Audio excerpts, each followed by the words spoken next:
मैं शैलेंद्र। कल 23 मई को शनिवार को छठे चरण का मतदान खत्म हो गया।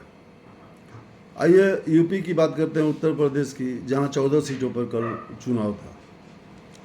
लोकसभा की 14 सीटों पर चुनाव में 2019 में इन 14 लोकसभा सीटों पर 9 सीट भाजपा ने जीती थी, बहुत कड़े मुकाबले के बाद। लेकिन उसमें से भी 9 भाजपा ने जीता और 5 में से 4 बसपा और 1 समाजवादी पार्टी ने जीता था। लोकसभा क्षेत्र के छठे चरण में यूपी की 14 लोकसभा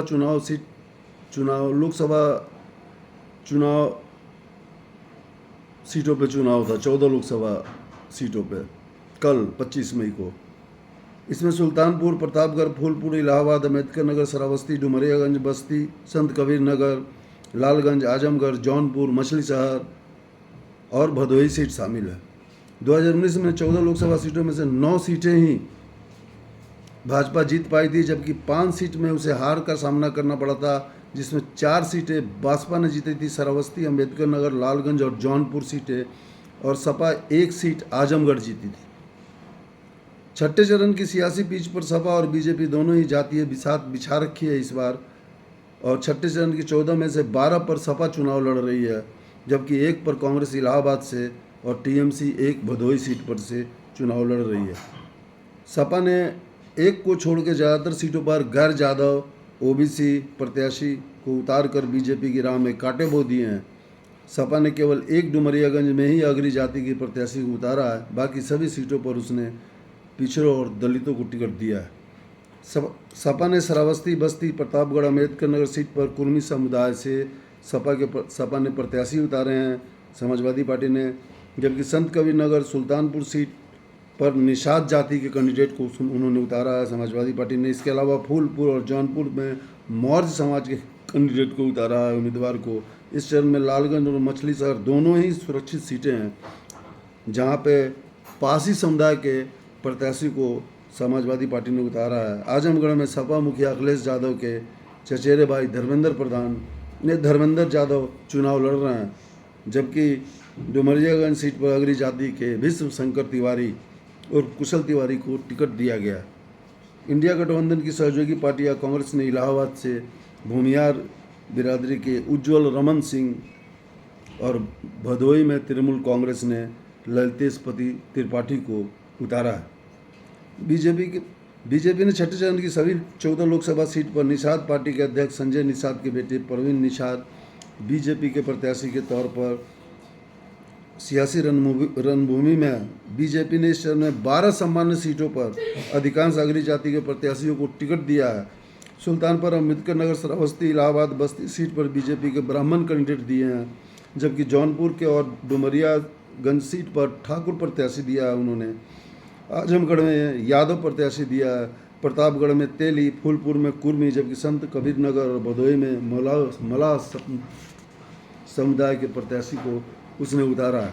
उत्तर प्रदेश में पिछले कई चुनावों में गैर यादव पिछड़ों की गोलबंदी कर बड़ी सफलता हासिल करती आ रही बीजेपी के सामने सपा की नई व्यूह रचना के चलते परेशानी खड़ी हो गई थी।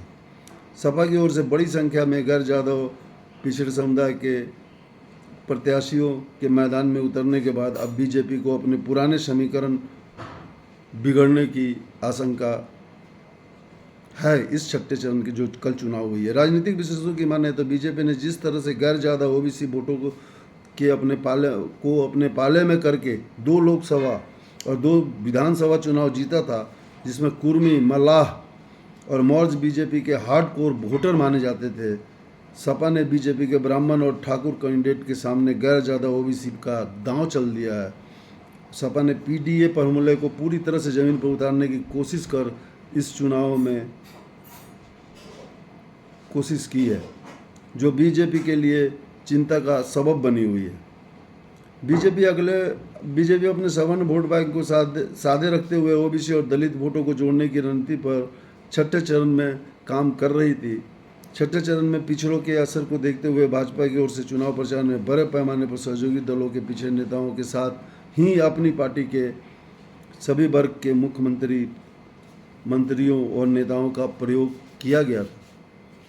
मध्य प्रदेश के मुख्यमंत्री मोहनलाल यादव को बहुल जौनपुर, आजमगढ़, फूलपुर में लाया गया तो निषाद बहुल सुल्तानपुर, भदोही, अम्बेडकर नगर में निषाद पार्टी के डॉक्टर संजय निषाद की जनसभाएं कराई गई। वहीं मोदी ने भी जमकर जनसभाएं की, रैलियां की, अमित शाह ने भी जम के रैलियां की, जनसभाओं को संबोधित किया। योगी आदित्यनाथ ने भी अपनी तरफ से पूरी ताकत झोंक दी। इधर सपा गठबंधन, सपा और इंडिया कांग्रेस के इंडिया गठबंधन ने भी चारों तरफ अपनी जनसभाएं की, रैली की, सभाएं की।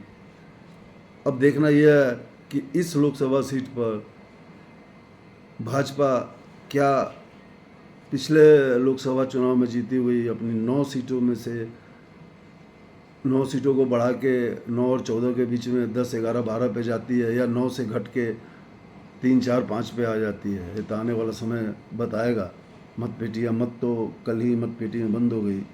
4 जून को ही पता चलेगा कौन लोकसभा पहुंच रहा है। धन्यवाद।